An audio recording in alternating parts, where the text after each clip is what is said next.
Warm welcome to the podcast, Henry. How are you doing this evening? I'm doing well, thank you. Thank you for joining us. We are very excited to have you on the show. We are going to dive right in and customary Young Hearts run free style. And we want to know all about your running background, first of all, for our listeners. So over to you, Henry, to fill us in. Thank you. I guess my background's probably quite similar to a lot of other distance runners in the sport. Grew up pretty obsessed with all sorts of sports like rugby and cricket and tennis and so on. But when I was in school, I was actually quite small. Those who saw the pictures around the ACP, I'm a bit taller now, let's say. But back in the day, I was pretty short, not very strong, not very sprinty. So sports like rugby and football weren't really my bag, let's say. So sort of gravitated more towards the cross-country side of things. And then it all really kicked off in around 2011 when my brother Steve, who was at Mallory Park actually supporting me, he ran a marathon, London Marathon in 2:55. And so at that point, I basically had to dedicate lots of time to making sure I beat him. And I think it was in 2018, a few years later, that I eventually beat his time. And then it's just kept going from there, basically. And anyone who's seen my Power of 10, you'll see that it's quite a long, slow progression to the point where I'm now. It's not like I've suddenly jumped to being like a low 2-hour marathon type runner. It's been very long, very slow, very steady progression, which is quite nice for any sportsman to be involved in. Okay, well, thank you for that. I've got a couple of questions right off the bat. The running part, then you said that it was a slow burn. Did you go through the distances, 5K, 10K, half marathon? Were you racing during these formative years, shall we say? Yeah, so I was racing all the time, like with school and stuff. Uh-huh. But I wouldn't say I traditionally went through the distances. A lot of young kids who are like talented at distance running would be first put into the 800, then the 15, and then you build your way up. I was always straight in at the cross country, and I kind of avoided racing on the track. Okay. Because I felt like I was pretty slow, which I was, and am. But I think the main thing was that everyone would sprint at the start of a cross country race, and I just couldn't keep up with them at the start. And then that would just end up turning to my advantage later on when they all died, like slightly more than I would. Yeah, was there some other part of your question? So it was just almost what you've kind of visited what I was getting at, but that attraction to the longer distance stuff often comes, all right, okay, I've turned my hand to a 5K, I'm quite happy with my time, 10Ks, progresses eventually to half. Seems your brother was a bit of a catalyst and you going more like, I'm not having him being the fastest marathoner in the sibling rivalry. I'll take him out. You said you did that. What was it, London Marathon? Was that was that a first marathon? Like for you? No, the 2018 when you actually beat your bro. But had you done the London Marathon previously? Was that a first bash at 26.2? So the one that he did in 2011 wasn't his first. It was his second. I think he did Paris in 3:0 something before that. Okay. And then I think my first one was in 2014. So in the UK, most of your listeners are obviously in the UK.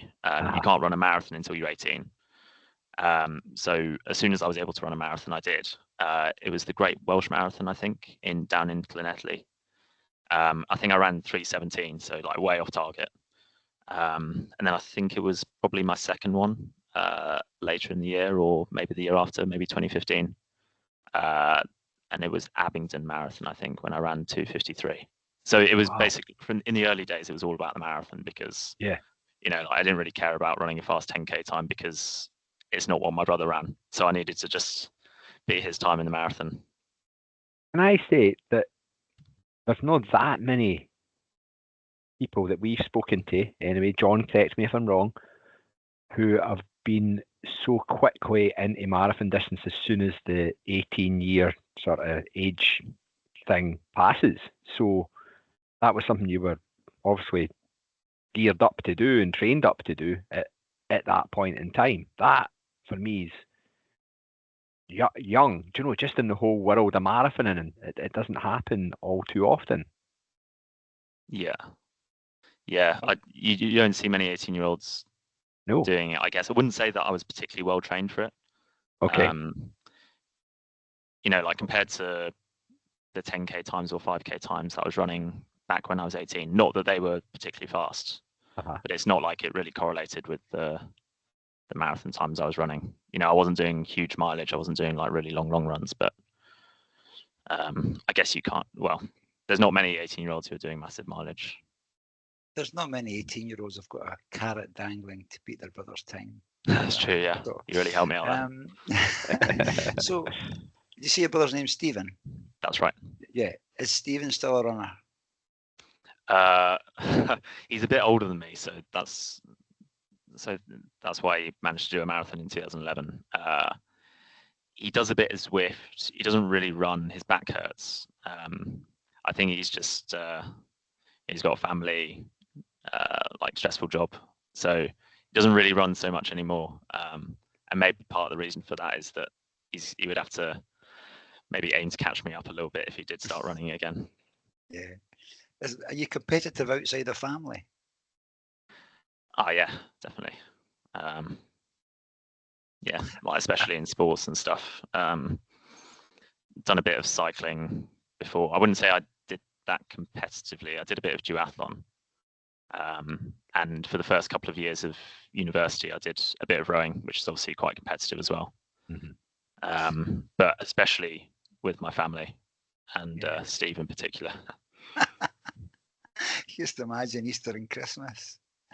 The chat about, especially when you beat his marathon time, that would be fantastic. Yeah. Absolutely brilliant. I love it. We'll speak more about your competitive side outside the family, and maybe also with yourself about how you say that you've progressed through distances and times as well. So let's talk about the sort of your running journey, if you like. Do you have a running coach? Are you part of a running club? I'm sort of self-coached. I'm a member of Belgrave Harriers, and Charlie Dickinson is the kind of main coach, and he would set the Tuesday sessions. He'll put some stuff up on Thursday, but in terms of structuring the season plan and structuring the week, that's all down to me. I think compared to a lot of ultra runners or like people who do the ACP, the 100k, I follow more of a typical club base structure, if that makes sense. So Tuesday is always your typical club session, which most people go down and just send it basically for the 10 reps or whatever it is by a K with 2 minutes rest. I'll typically do that a bit more controlled, just so I can keep the volume up throughout the week. Thursdays, likewise, it's not so structured, but it'll be a double or single day. Again, mostly focused around threshold. And I'll try and get people to join with me on some of those sessions, or someone will put in the chat and say, we're doing this on Thursday morning. Would anybody like to join? If it fits in with what I'm doing, I'll jump in. And then Saturday's usually a hard long run, which, to be honest, I'm usually doing that by myself. It's a hard long run for Henry Hart. Hard long run would be basically race pace or faster for maybe 30 miles or more.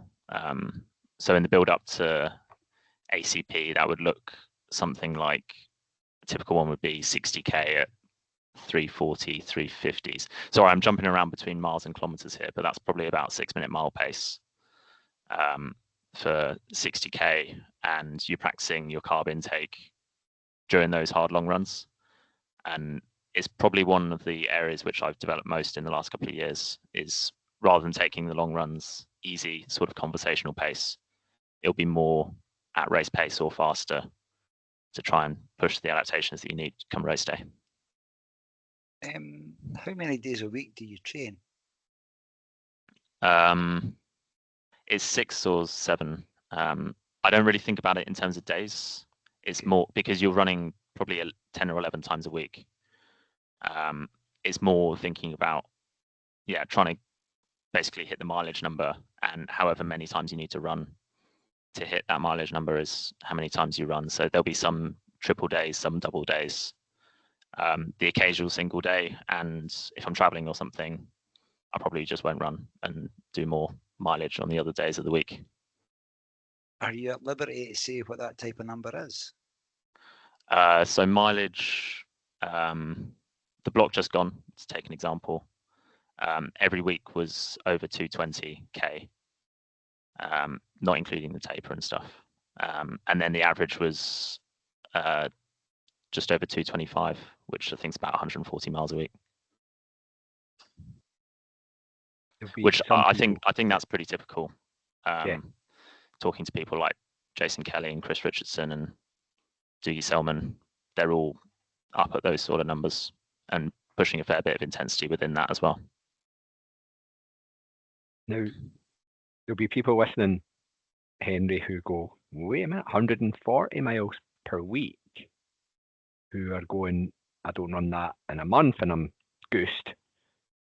Just important, if you are listening and receiving that message, similar to how John and I probably are, it's all right, it's all relative. It's all relative, and 140 miles a week is, well, if you've got the time to do it. You said 10 to 11 sort of sessions a week. Runs. So, usually I'll run into work and then run back from work. So that's 2 runs for free. Yeah, that's do that 5 freebies. times. 10 runs a week for free. And you're doing your commute to work as a structured session, no just at conversational pace. Oh no, it's easy when I'm coming to work because I mean it's traffic lights and stuff. You wouldn't really. Yeah. And that accumulation of those miles, how much planning do you do at the start of the week, or does it organically happen? I like to keep it flexible. Yeah. But yeah, things will come up and you have to move a run midweek. But it mostly just kind of takes care of itself. Yeah. If as a baseline you're just running to and from work, and then on a Tuesday you're running back via the track, you get a bit more mileage doing your session around the track. Likewise, on a Thursday you'll run probably via Battersea Park, do your session in Battersea Park to work, and then come back and then you do your second session, and it all kind of just works itself out. And for the benefit of listeners, before we came on air, Henry had said to us that he's at work just now and he's still to do his second run commute of the day, I'm assuming, Henry. It's a Monday evening tonight, so you don't have to stop off at the track to do an intense club session. Bonus, or maybe not. But there's 2 runs, 22 miles, because it's an 11-mile commute. Pretty much, yeah. So, that's your freebies are 22 miles a day. Again, if I was doing a 22-mile day, that would be at my peak of my marathon training, say. But you've got bigger sites than marathons, as we'll get on to very, very soon. Can I ask a wee question about the Belgrave Harriers? It's a well-known name. It's a famous running club. Do you want to say a wee bit about that, Henry? What that brings to you, Belgrave?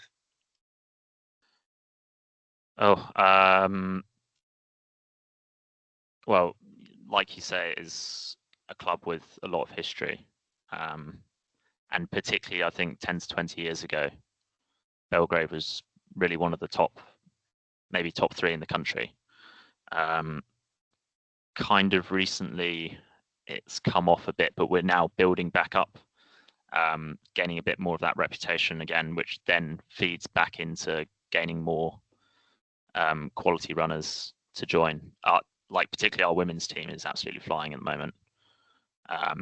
But yeah, we're slowly building it up on the men's side as well. As an example, we came 6th in the National Road Relays a couple of weeks before the ACP. And that was with a couple of illnesses and a couple of injuries. So I think within the next couple of years, we could maybe make the podium and even get up to sort of our heights of recent years and challenge for first, hopefully. Like a phoenix rising from the flames. Yeah, exactly. Good to be part of that. Exciting as well. Yeah. Awesome. Yeah, cool. Thank you. That was a wee. These are the sort of side questions that will come your way, Henry, as we traverse through our well thought out question list. But so still talk about the marathon, beating Stephen, your brother. You then, when did the ultra thing come onto the scene? I think it probably came first when I read. Have you heard of the book Feet in the Clouds? I think that's the name. It's a book about running in the Lake District, and this guy discovers the Bob Graham Round and ultras and hill running generally. And the barefoot one, Born to Run. Yeah. So reading those two books kind of got me interested in ultra running. I've always felt that I'm not very sprinty, which is true to this day. And I've always thought, the longer I go, the more of an advantage I'm going to have. So yeah, basically as soon as I was able to compete in ultras, which again, I think you have to be 18, I did. And it's kind of been going since there. Okay, cool. We should say you're the second guest in a row. David Taylor last week mentioned Feet in the Clouds, which is a book by Richard Asquith. But I just thought about that. We never mentioned that last week. And also Born to Run is a book written by Christopher McDougall. Both fantastic books, and both I think have been part responsible for the rise in ultra marathons and what's been happening as well. So brilliant. And then looking through your stats, the name Strasimeno, that's me putting on my Italian accent, Strasimeno appears a number of times. What took you, first of all, to Strasimeno, Henry? So basically just family circumstances. My dad retired there kind of when I left school, which would have been about 6 or 7 years ago now, to a place in Italy called Umbria, which is one of the regions. There's a big lake there called Lago di Trasimeno. There was a big battle there, the Battle of Trasimene. History buffs might have heard of that one. Anyway, big lake, so it makes sense to do a race around it. It's a very well organised race. There's lots of distances available, so you can invite your friends over. They can do the 10K or the full lap if they want to.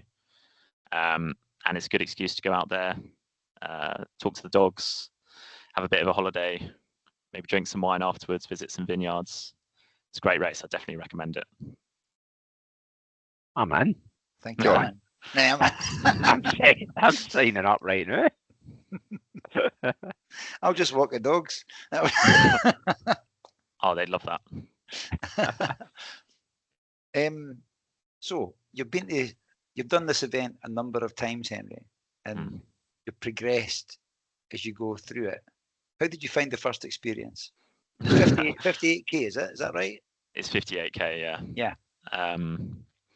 Well, the first time, you've just sent me the history on the UV Ultra stats, and it's actually worse than I thought it was. I finished 111th the first time.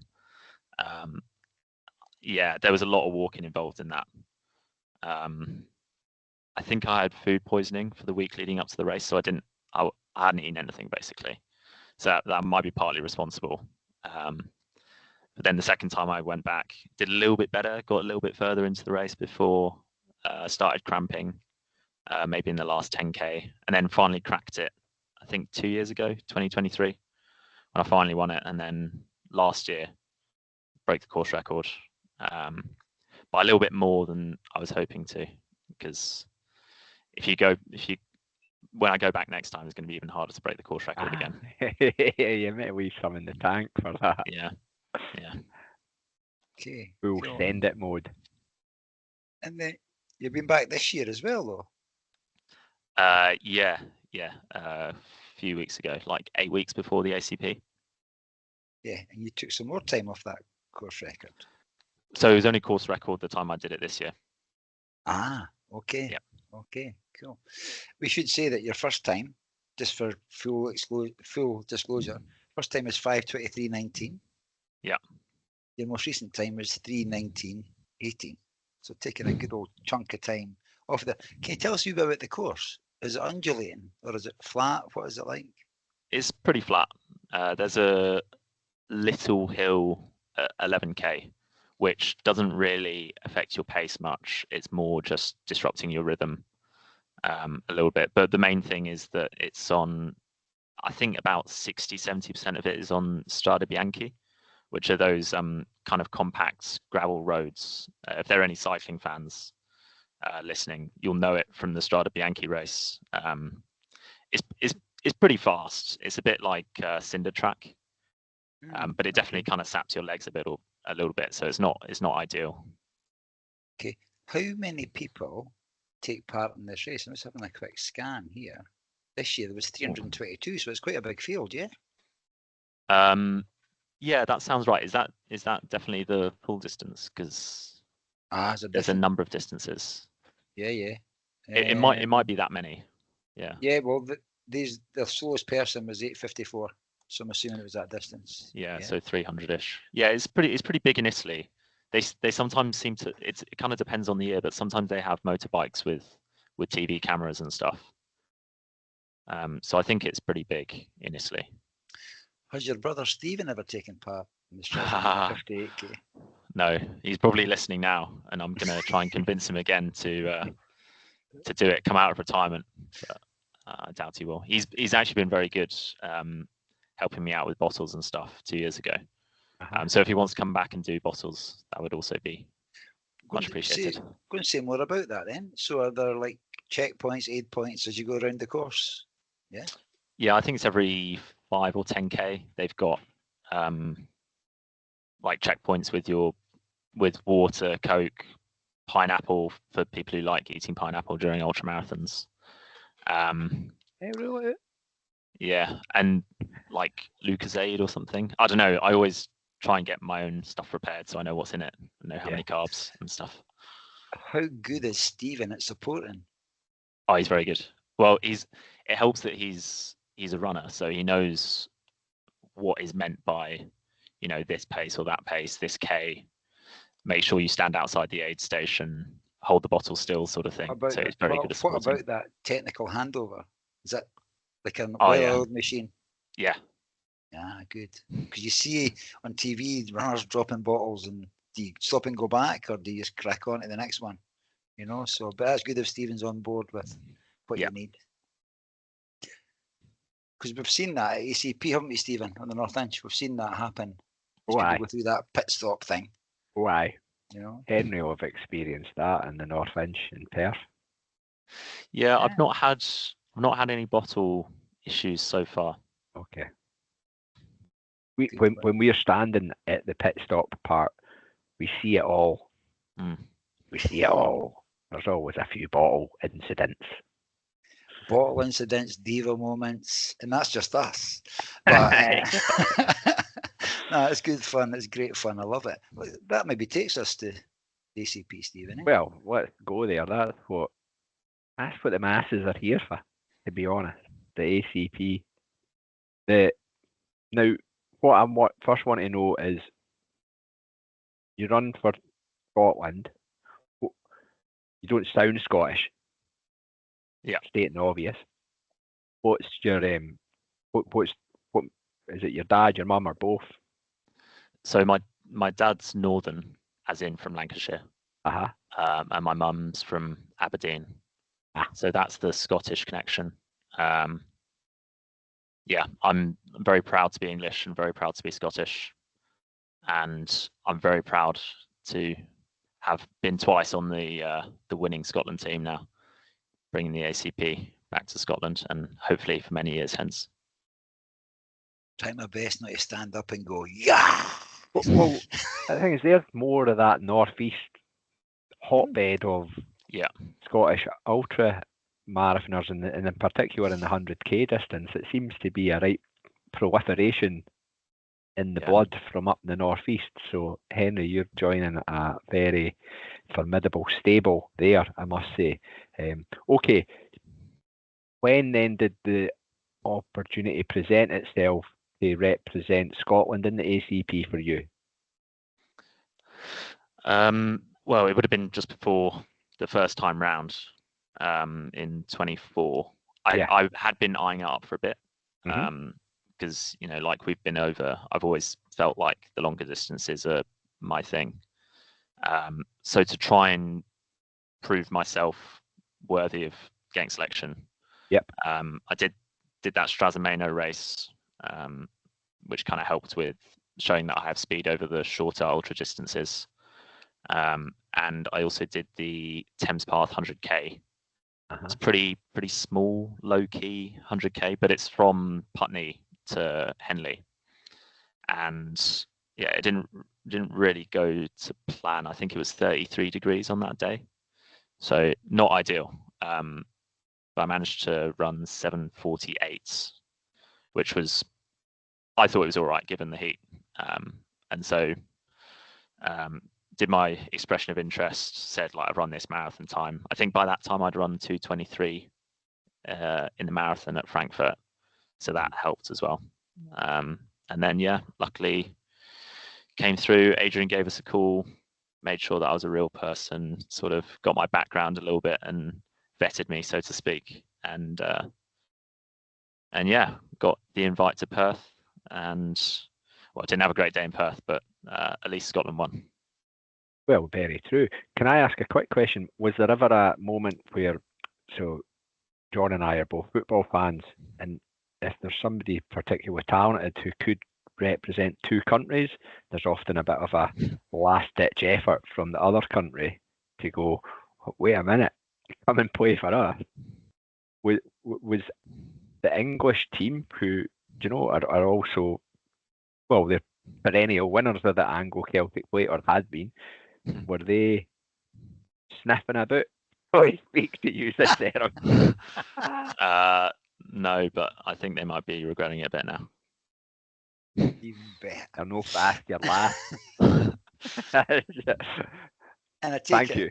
is it the same? Is it the same as football though, Henry? If you get a cap or wear that vest for Scotland, is that you then committed to that country? The way I understand it is that, I don't know how football works, but I know in rugby it's 3-year rule. So I think if, for example, if Owen Farrell doesn't play for England for another 2 years, he could technically play for Ireland, which would be interesting to see. But yeah, I'm not switching. That doesn't happen in football. Yeah, okay, but we heard that right there. He's not switching. So Not if switching. there's any of the England selectors listening, away. Don't waste your time. Don't waste your time. I can also imagine a whew for Adrian's thought if he's listening as well. So yeah. Adrian's done his bit for Team Scotland there, the proud Cornwall man that he is. You said that 2024 in Perth wasn't a great day for you.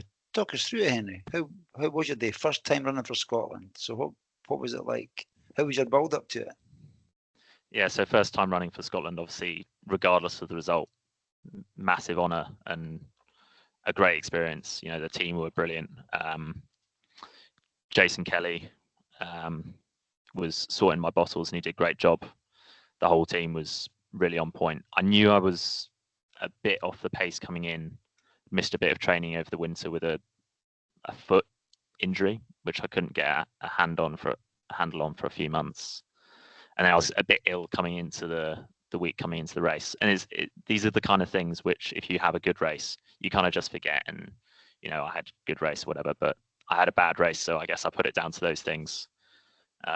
So knowing I was coming in a bit off the pace, I started out a bit slower compared to the big pack of guys who were going through at 6:40 pace or even faster. That's 6 hours 40, not in miles or kilometers. I was going more like 6:50 to 7 hour pace. And I thought that would kind of be sustainable given the training I'd done. But even that turned out not to be true. Fell off the pace in the last probably 20k, and managed to keep running, but came home in 7:14, which was a lot worse than I was expecting or hoping to do. But I guess you never know with 100Ks, and even coming into the race a couple of weeks ago, or a week ago now, in Mallory Park, I was thinking maybe 100K is just not my thing. Maybe I just can't hack it over the long distances. And it's only when you do it that you realize that maybe you can run those sort of paces, because you can't do anything like it in training. A side question: what was your lessons learned from Perth? I think Adrian asked me this as well, and I didn't really have too many lessons learned. I think apart from I obviously went out too fast given what I was capable of doing on that day, but you don't know that in advance.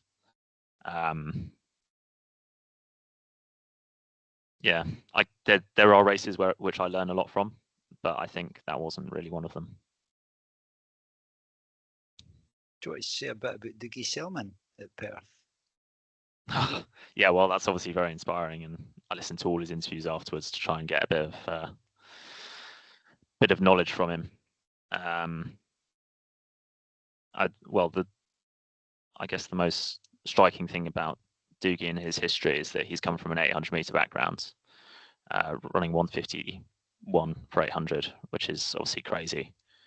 And to an extent, I kind of put part way into that category as someone who came into the race with a decent 5k time, compared to a lot of the ultra runners. Obviously, I'm running nowhere near 151 for the 800, but it just shows that I think fitness is probably the most important thing in ultra marathons, over and above everything else. So yeah, that's basically the focus in training, is to improve my fitness. So still doing the usual interval sessions, threshold sessions, double threshold, hard long runs, etc. Yeah.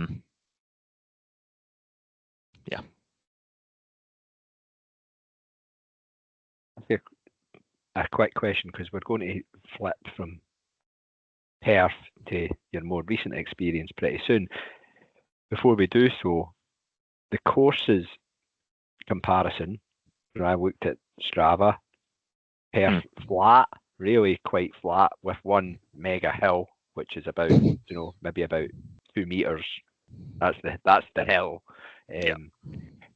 I ran the course today actually at lunchtime. That's my regular haunt. John and I's regular haunt is the North Inch in Perth, the 1.5 mile loop. We always think it's the Mecca because it's good setup. It's got the flatness, the fastness, albeit a couple of dog leads that you maybe have to jump. But what was your impressions of that course in comparison to the course that you ran a week ago, which was lumpy? Yeah, I agree. I can't wait to get back to Perth and try and run a fast time there, because it's really nicely set up. 42 laps, which kind of gets into your head a little bit. Maybe that's something I can say is actually a lesson from Perth, is try not to count the laps or count the kilometers, because it really gets to your head. Yeah, and Mallory Park, the Mallory Munro. I think probably, it depends who you ask, but about 1,000 meters of climbing, 3,000 feet. The only way that kind of affected me was adjusting the target pace to suit a course with that much climbing. So I'd estimated that it'd be about 10 minutes slower versus a flat course or versus Perth. And trying to set a heart rate cap when going up the hill. So I thought coming in, every time I'm going up the hill, I'm going to look at my heart rate, make sure I'm not going over 150 going up the hill, because lots of people will cook themselves going too hard up the hill if they're not careful. Yeah. Okay. What was the distance of the lap at Mallory Park, Henry? 3 miles, I think, ish. Okay. So it was 20.7 laps. 20.7 laps. Okay. So the Mallory Monroe, you took 37 minutes off your time from Perth. Yeah, outrageous. That's You're right. quite phenomenal. We should let, if people don't know already, Henry was first finisher at the Anglo Celtic Plate 2025. So congratulations, Thank Henry, you. running across that, smashing that line in the Scottish Fest. Quite brilliant, quite fantastic. That So was superb. what you mentioned, you said there wasn't lots of lessons learned, maybe a couple. How did you? What was the difference in your training then, from 24 to 25? Because that's 37 minutes doesn't just happen. What happened in the year in between? There's a few aspects. So I think in a way, improvement kind of naturally happens if you just do the same training year after year. You get the consistency, especially at my age. I still think of myself as quite young, so I'm still building those aerobic adaptations that people who've been running for ages, people like Giles McKenna, they've kind of built up those adaptations. I'm still building those. So even I think if I did the same training year after year, I'd still be getting slightly better every year. But that's not to say that I didn't change some things in my training. I did a bit more hilly running to account for the course. So Richmond Park in southwest London's quite good for that. It's hilly, not too hilly. You can beat up your legs a little bit going fast down the downhills. And if you do your hard long runs around there, I think it's probably quite a good way of getting ready for the course.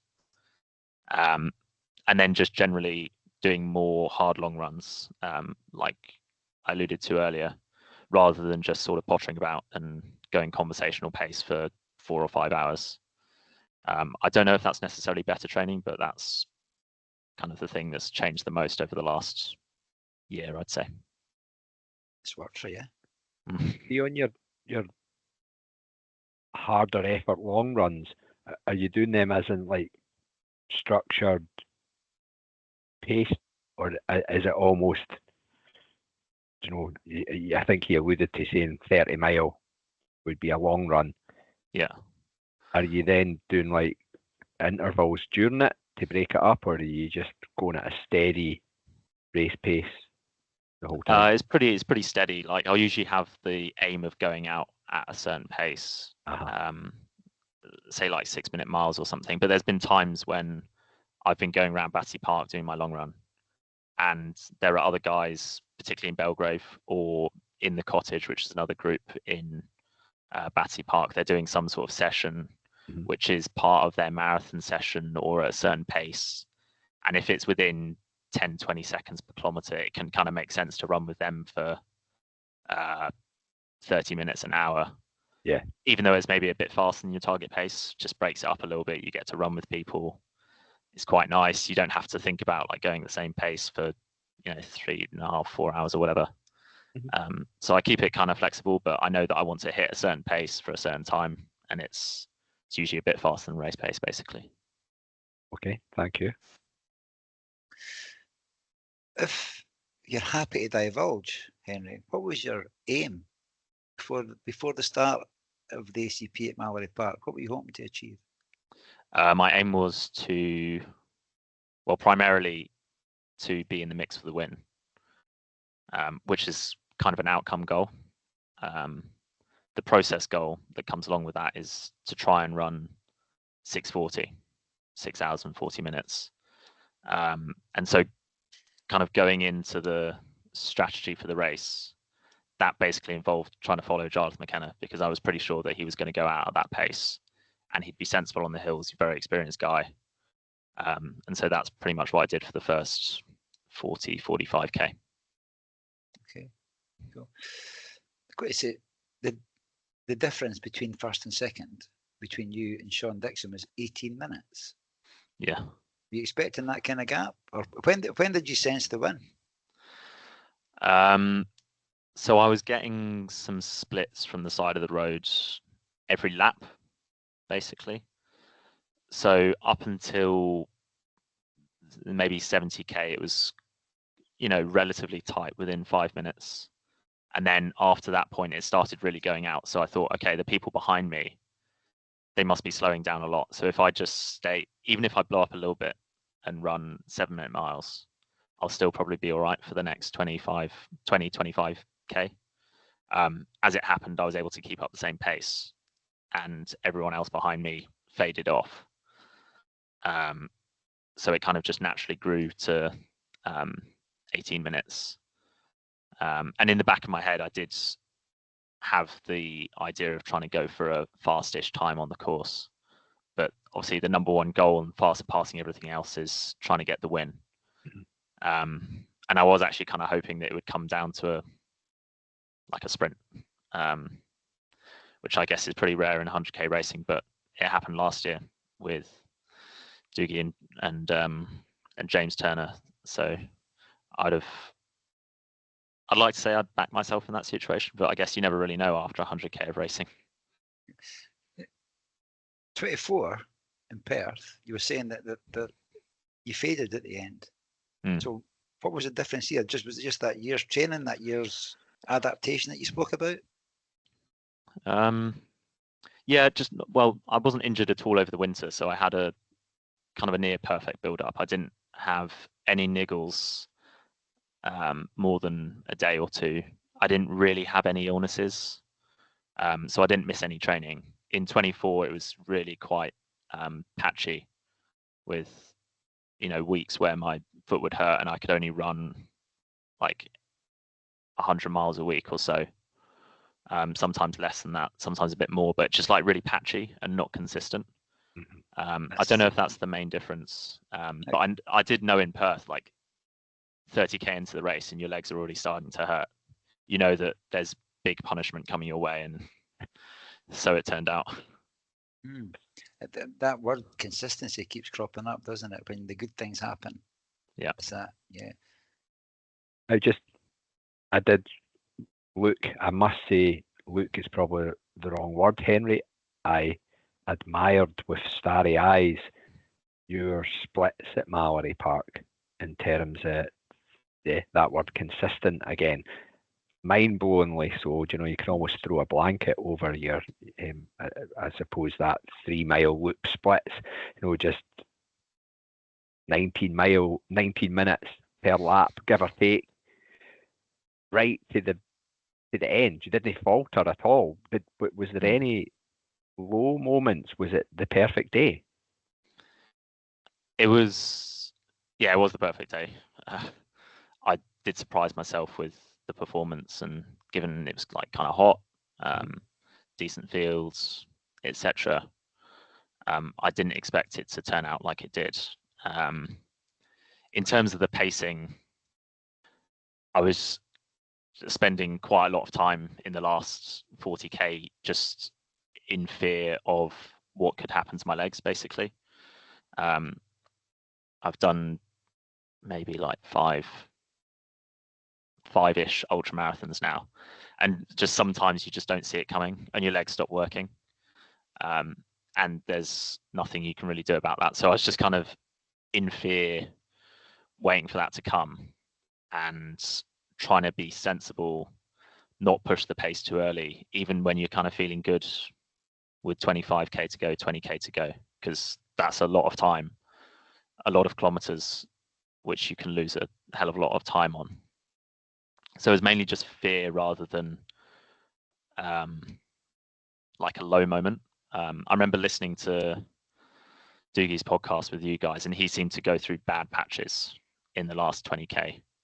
And maybe that's because he was in a really tight battle with James and Joe. So there would be times when they were pushing on and he was having to pull back, and he got dropped in the end before he came back and finally won it. That wasn't really the case for me because I was kind of on my own for the last 50k. So I was just being pushed by myself. So there were no kind of surges. And if I felt bad for a bit, I would just slow down a bit, because that's, I think, the only really real way to conserve your legs. If they're starting to hurt, you need to, it sounds obvious, but measure your effort. I didn't see the bits where you slowed down at all. But maybe that. If I was you, Henry, I'd take those splits tattooed on my back right now. To be perfectly honest. So hopefully, I think I got a bit excited in the middle there. if you look You at the got a bit splits. excited Yeah, there's a few. Yeah, there's a few in there, when but you're hitting the 18s. Yeah. Yeah. I'd say it's pinned it's up on my desk at work, definitely. Hopefully you've got it there. there's a few as well though.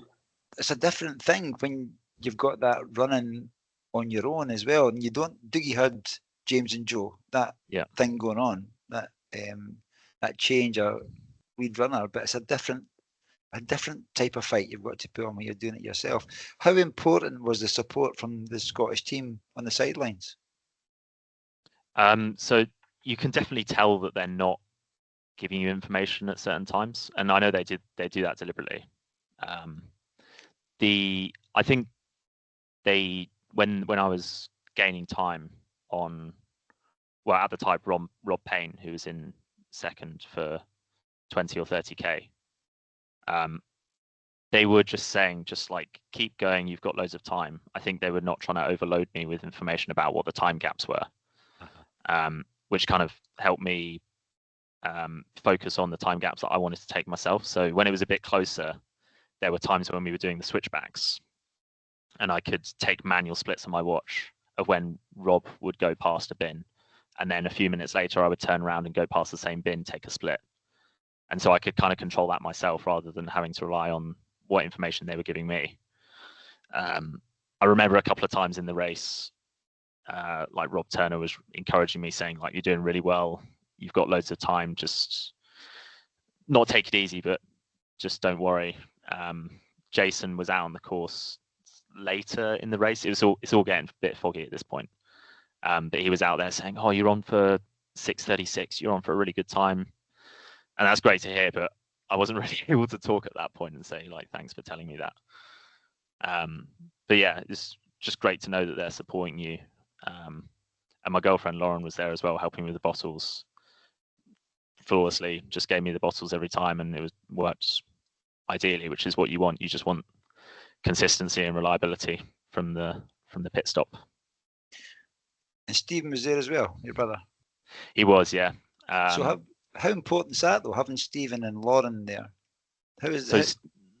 Steve was staying out of the pit zone, maybe deliberately. So my nieces were there as well, and they were having some sort of picnic on the side of the grass. So I think they just wanted to stay out of the fray, which is probably good. You don't want too many people, getting involved with bottles. It makes it all very confusing. But he was giving me some good encouragement from the side, saying, "Oh, you're still gaining on that guy behind you," and things like that. Okay, cool. Sorry, Stephen. It was. Is it on a racetrack, like what is the tarmac? Yeah, it's like a car racing circuit. Yeah. But there's lots of doubling back. So a lot of the time it's like a half track, Right. which I thought that would be really confusing, because there's lots of twisting and turning, and there's part of the course where you go backwards and forwards like 4 times. But after a couple of laps, you've got it pretty firmly in your head, and you know where you are on the course. Yeah. And if you're chasing, which I was for 45k, like I said, it's quite useful for taking manual splits on the guy who's in front of you. Yep. And you can tell if you're closing in on him, which is useful for keeping yourself calm and saying, I am closing in on him. I don't need to go completely berserk. Taking a soul, as Debbie Martin Kinsani would say. I'm having your soul. It was just the pit stop in a racetrack. That thing. Yeah. An actual pit stop. No, it was quite cool. There were like signs saying pit stop here, like in big letters, and you would come around the bend down the hill, and you're actually going quite fast at that point. You get to like swoop in and then take the tight bend round the bottom and come past the bottles, and you feel like you're flying, and it's great. Yeah. Like a imagining Adrian standing with a big checkered flag at the end. that Murray Walker on comms. How did you fuel yourself, Henry? What was going in to keep you energised throughout the race? So I like to go with really simple nutrition plans, as opposed to, I suppose, I'll have 100 grams on the first stop and then 123.5 grams on the second stop, and then caffeine in the next stop and salt. Mine's all the same. So every other lap I had an 88 gram, that's grams of carbs, bottle with water and caffeine in it. And that added up to 133 grams an hour by the end. Which is probably more than most people were taking. But in training, I'd been training up to 150 grams an hour, which kind of got my stomach used to those kind of amounts, you could say. And then on the off laps, I was being given ice water. So it was quite hot on the day, and people had all their ice kit. They had their bandanas, ice in bottles, things like that. So every other lap I was having my ice bottle, which most of it I'd like spray over myself, and I'd try and drink some of it as well, and then put it down my shorts for a minute or two while the rest of the ice would melt, and then drink the rest of it. So yeah, very simple. What brand of carbs were you taking, if you want to say? Morton. Okay. The Morton mix. Yeah, their caffeine mix. Yeah. And that grabbed you, what did you say, 88 grams of carbs per? 88 grams per bottle, and the bottle was every other lap, so it was 10 bottles. Got you. Okay, and no gels, no. No, I think gels are good in a marathon where you don't get bottles, but otherwise not very good. They're quite dense and sweet. And you're going to have to drink water anyway. So the price of one. I think bottles is the way to go. Yeah. How did you feel last couple of laps, energy-wise, like with regards to taking that carbs in?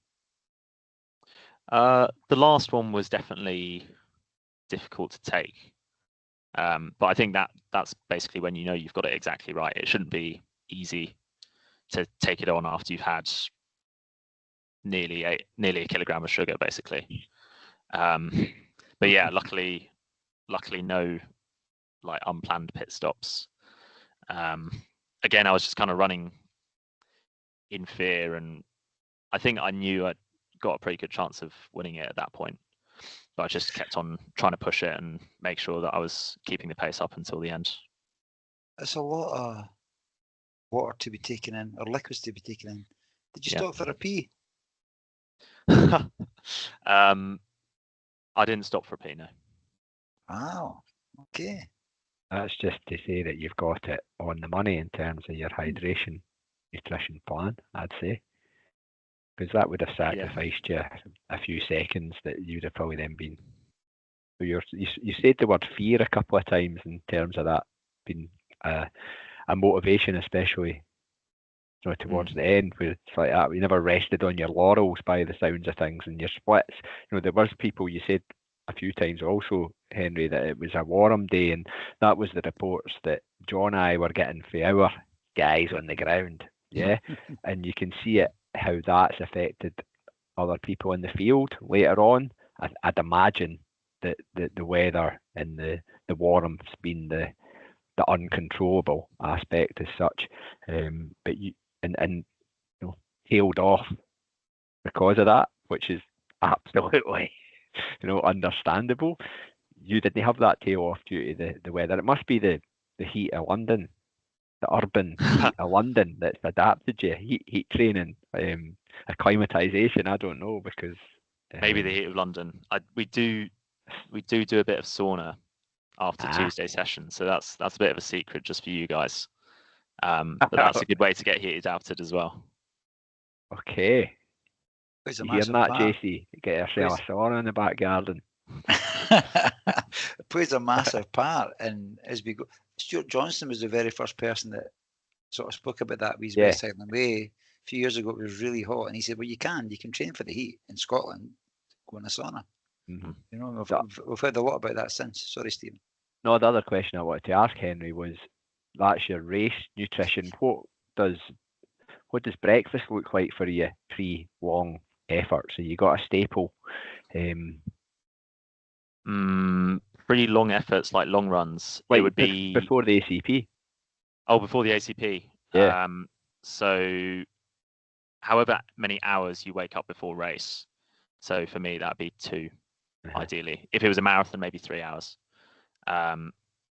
You want that number of hours in grams per kilogram of body weight of carbs.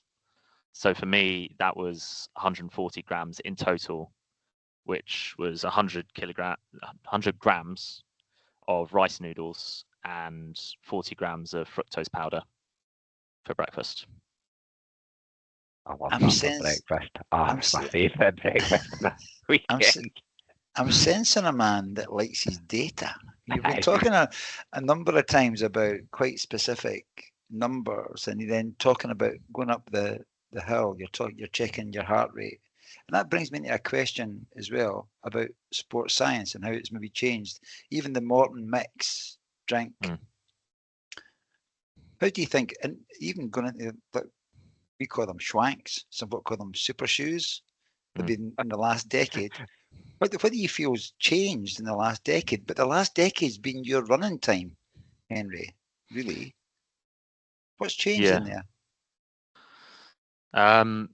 So I think sports science is basically always evolving. I don't think it's necessarily accelerated, but there are things that you're always finding out with the passage of time. And the most recent things have been your super shoes, which very obviously make a difference. Everyone's wearing them. You have to wear them if you want to be competitive. And kind of more recently, the focus on carbohydrate intake, particularly during races, but also during training for recovery. And a couple of other things. Nitrates are quite interesting. Sodium bicarbonate, sauna training. There's some interesting evidence coming out about heat training and how that impacts your endogenous EPO production. There's lots of things, and there's one of my training partners, Rob Kelly, who was on the Irish team. He's also really interested in this kind of stuff. So we spend quite a lot of time researching what's available out there in terms of the literature, and we're sending stuff backwards and forwards on WhatsApp messages quite a lot, and I think we've both benefited from that and just staying on top of what's current.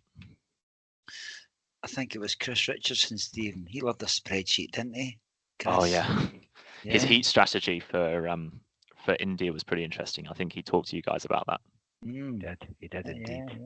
Yeah. But we do find that there's this correlation between ultra runners and data enthusiasts or innovation enthusiasts, looking for new trends and how you can squeeze that little bit extra out with a change of approach or something like that. It sounds like you're another welcome member in that particular squad, Henry. And why not? Why not? That's what I say. Is it John O'Regan, the Irish team manager? He was posted on Facebook, and it was almost like a folk going on holiday, had the pre-match meeting and stuff, loads of photographs on Facebook. What's that like, that pre-match thing? Are you all sizing each other up? What's going down? It's probably a bit more chill than that.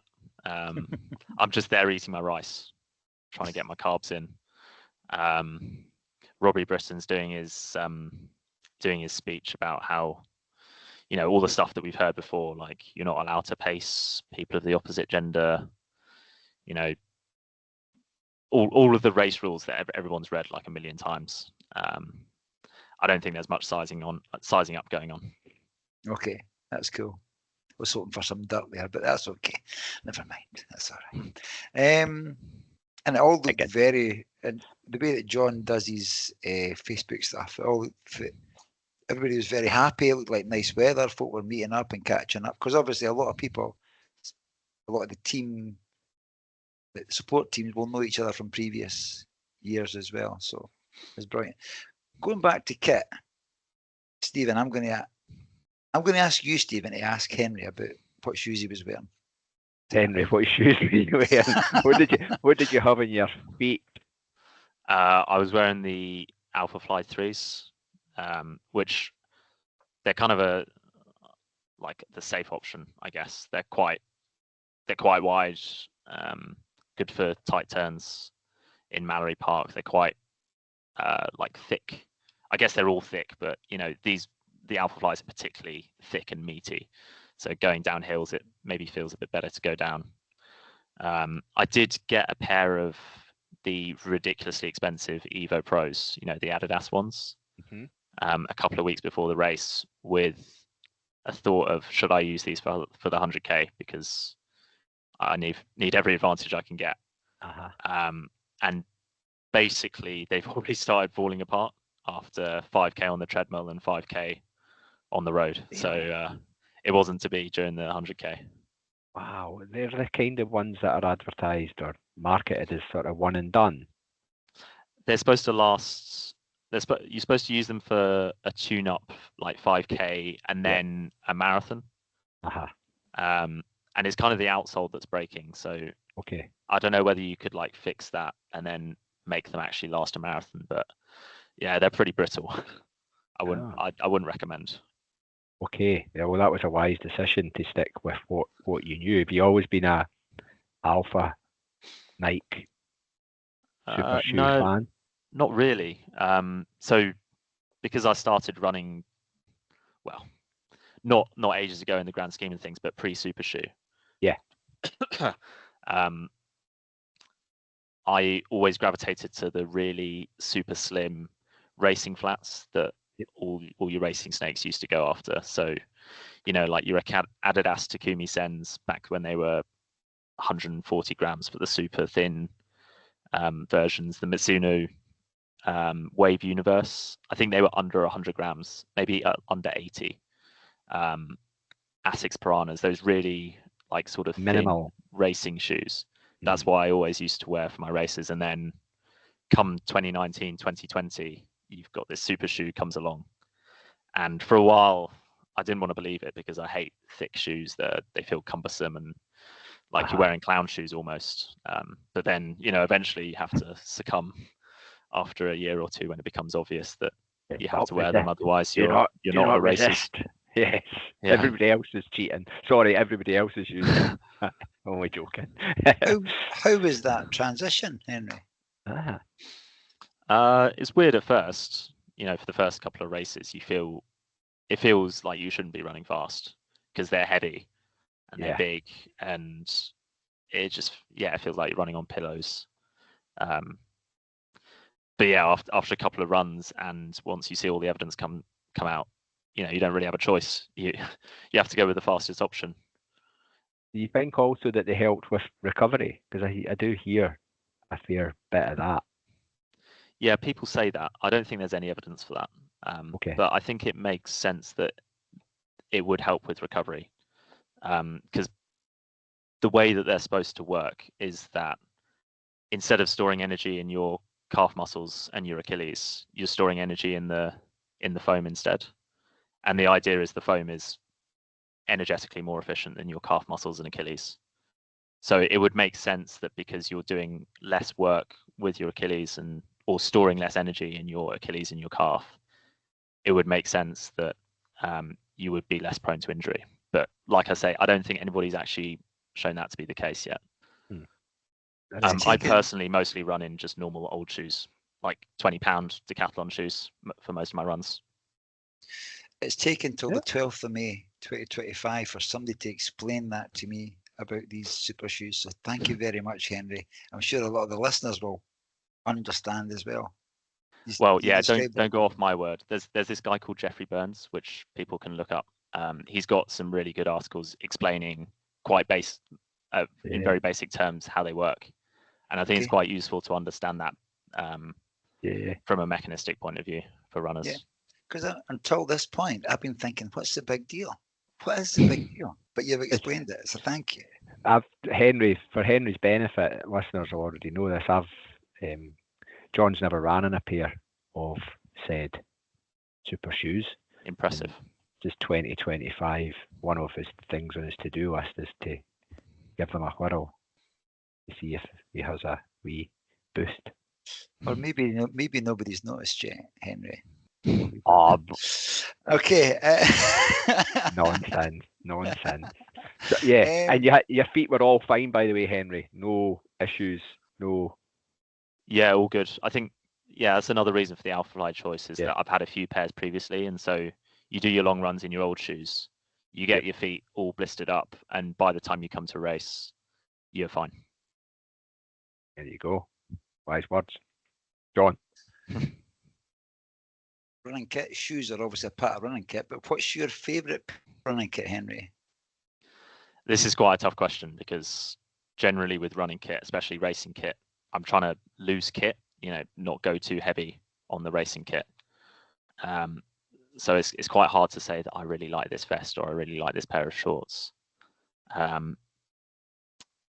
But one piece of kit that I did think of when you sent me this question in advance was I've got this pair of running crampons, which is kind of a semi-mountaineering, semi-running piece of gear. But I do a bit of mountaineering, kind of sky running. I don't know what you'd call it, but traditionally mountaineering, you go up into the Alps and you take your big heavy boots and your big heavy crampons and your big heavy ice axe and your poles, and you go and attack the mountain with all your gear, and you're moving really slowly because you've got all this gear. I prefer being sort of light in the mountains and fast, and take a light pair of sticks, if necessarily a really light ice axe and some light running crampons that you can just put on over your running shoes, and then you can sort of run over the snow without slipping too much, and just for me kind of opens the mountains up nicely for enjoying them the way that I prefer to, which is being nice and light and quick. Brilliant. First person I think that's mentioned running crampons is their favourite bit of kit. Thank you. Golden Nuggets. Amazon will be getting hit later on. I'm sure people listening there are other retailers available as well. Obviously. There are indeed. Thank you. What's happening next for you, Henry? So, well, a few weeks of drinking what I like, eating what I like, not worrying too much about mileage, not worrying too much about sleep, etc. But over the summer, it's going to be quite hot. So I don't think there's much point going out doing a load of marathons and 50Ks and 100Ks, because I'm probably not going to run them very fast. I'm going to go back to the track, try and break 14 for 5K. And then by the end of summer, probably go to Berlin, try and get a fast marathon time. What is your 5K time? My 5K at the moment is 14:08.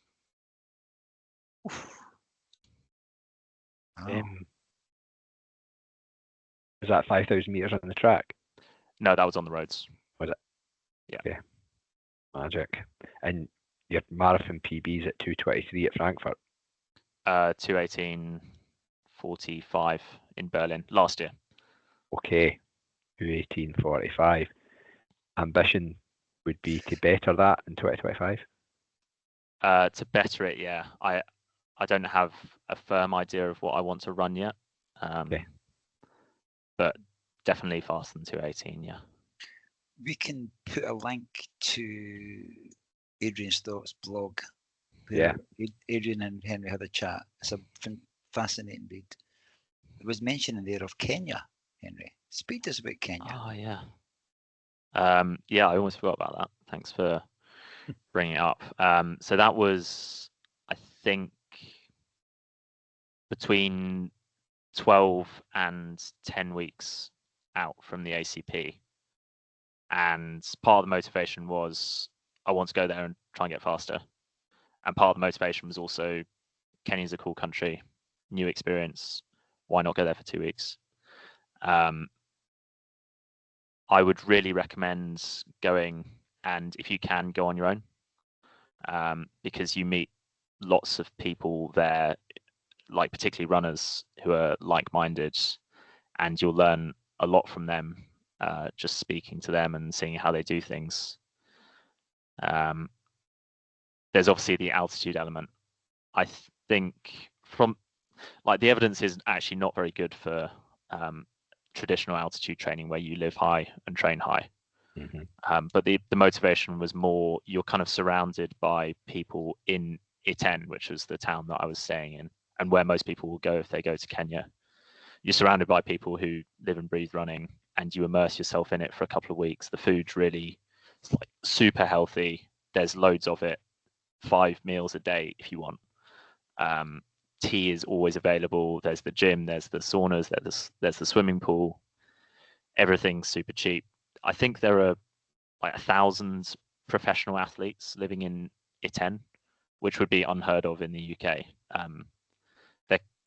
They're kind of different types of professionals than you would have in the UK. They club together and they all sleep in these houses in pretty cramped conditions, but they're basically just trying to reach the dream of becoming, sponsored or whatever. Mm-hmm. And I think being in that environment is probably the main thing that helps about going to Kenya, rather than necessarily the altitude. Is it a relaxed environment? Yeah, it's pretty relaxed. There are some people there who are trying to work from home, work from Kenya. Oh yeah. Yeah, I wasn't really working very much, so I was spending my time recovering, like a good boy. But yeah, generally it's pretty relaxed. Yeah, that's the vibe I get when I watch things about Kenya and these running camps on TV. It seems very chilled out, Yeah. So yeah. I mean, you can't really run that much. Like if you ran a lot, you would run 4 hours a day, which is not that long really. Okay. Massive benefits for you. Sorry, Stephen. No, I was just going to say, because like John's just alluded to, you see people on Instagram who have went over to Kenya and taken part in these camps, and you run around that sort of ash track and it just looks like packed to people, and it's like one of those sort of, it's the second time I'm going to mention Mecca today. One's the North Inch and the other one's Kenya, much the same kind of vibe. But it just looks at that, oh, wait a minute, this is a bit surreal. This is a bit like playing golf at Augusta, or Champions League finals, World Cup finals, things, etc. It's like, wow, there's a lot going on here. A lot of people padded around this track who have went on to be the greatest in the world. Do you get that kind of feeling? Yeah, you do get starstruck quite a lot. Yeah. You see some pretty famous people out there. Like we saw, Sifan Hassan was basically staying in the building next to us. And then from afar, you see a lot more, going around that dirt track, like you say. Yeah. It's kind of the main track that everybody trains on in Iten. So you get absolute superstars just going around there. It's cruising. Around the 410 meter track. Is it 410? Yeah. Just to twist your melon.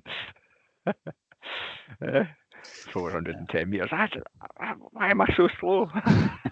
Yeah, well they've got markers for like where the 400 and the 200 point are, and it steps back like every lap because obviously it's 10 meters too long. Interesting. And I also see some of the sponsored athletes have little shops where they sell some of their wares, some of their schwanks and stuff. Is that okay? Yeah, they sell the pro kit and the national kit. It's all pretty expensive actually. Is it? It's kind of a tourist trap. Yeah. Yeah. I saw that when I saw the reels. I'm like, I'm not going over there for a bargain, am I? Yeah, you'd be better off just ordering it online with Nike, I think. Yeah. Okay. That sounds amazing. Sorry, John, I came in on you there because I was so interested. Apologies. No, that's totally cool, man. Totally cool. I think we're heading towards the double D, Stephen. We are. Hopefully you've had time to think about this, because we're getting to the nitty-gritty, the important questions, Henry. Our first one being an entry into our dialect dictionary, a word or phrase that is familiar to you, but maybe not to us. So you probably got a lot of Scottish phrases in here, so I'm gonna swerve away from that one. And as I alluded to earlier, my dad was northern, from the great county of Lancashire, the reigning victors of the War of Roses, and a phrase phrase from Lancashire is "E by gum, Ecky thump." Have you heard of that? They're the first part. E by gum. Yeah, Ecky thump is a bit more Lancashire. Basically just means "oh my gosh." Bit like E by gum. Who was it now? Who was it? The Goodies used to do a sketch. E-by gum, Ecky thump.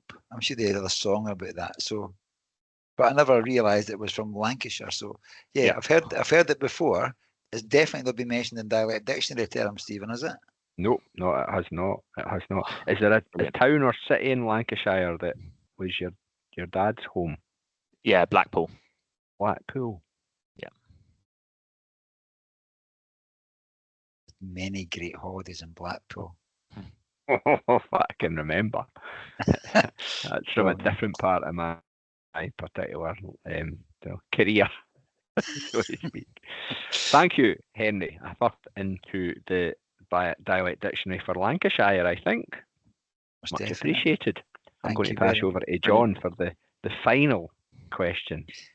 Yeah, and maybe I've asked this recently as well. There's two questions here. Do you listen to music while you're training, Henry? And also, what the Buff Buff collection, I think it's volume 10. I keep getting mixed up with this. What track or song would you like to share with the Young Hearts Run Free listeners, Henry? So to your question, whether I listen to music when I'm running, I try not to, because generally it just kind of motivates me a bit too much. And I'll be like going along the A3 on my commute, and then like quite a high tempo song will come on, and then I'll just start running at 6-minute mile pace, which is not good for anyone. So I'll usually try and put a very chill podcast on, the Young Hearts Run Free podcast, for example, which is very motivating, but in a different way. So yeah, I don't listen to too much music. I will before a race, because then you really do want to be motivated. Mm-hmm. And one of the songs that I would listen to, and the one I'm going to suggest for your playlist, is a Queen song. And I'm a big fan of Queen. But I think you're not going to have heard of this one or have it in your playlist.